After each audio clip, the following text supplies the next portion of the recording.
To create the black and white layer, it's really simple, but I'm going to show you how I do it in Procreate. You can do it in other programs, I know, especially like in Photoshop. And then I'm going to show you some things that you can do with that layer after you're done using it that I find really useful in my own process.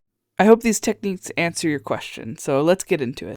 First, you're going to create a new layer that is going to forever be at the top of your piece. You're going to flood it with black or white or anything on this scale value. It doesn't really matter where for the layer adjustment, as long as it doesn't have any color in it. This might be named differently depending on the program you use, but essentially you're going to look for the color or saturation layer adjustment value. For our purposes of how we're using this, either one is fine. It doesn't really matter. I tend to go with saturation for literally no reason. And I think it's an important reminder to make sure that you always keep that layer at the very top of all of your layers to make sure that they are being affected by this layer. Now, let me show you my process on how I use this while I'm laying out my colors and lights. So here you'll see I've set up that layer on this other piece. It's just a flat color piece I did, and I'm going to show you how I do color. We're going to create a new layer. It's going to also be an adjustment layer, but set to overlay. You'll see I put my opacity really low. This is up to your personal preference on how intense you want your shadows.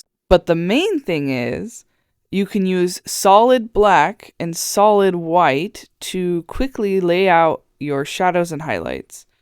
I personally prefer my shadow layer and my light layer to be two separate overlay adjustment layers. And I know that this works well also in Photoshop. I'm not sure about other programs because I know that sometimes overlay adjustment can kind of be visually different depending on the program. Generally speaking, this is usually my first pass at lighting. It usually does pretty good about keeping your shadows interesting and not just like muddy. And it's really, really good for lighting and lighting techniques like subsurface scattering. I'm going to hop back over to the other piece to show you some things you can do at the end of your piece that you can do with the like saturation or color layer of your choice. Saturation is a great tool to emphasize your focal point, and sometimes, especially with overlay, I feel like my pieces get overly saturated and hard to see where I want you to look.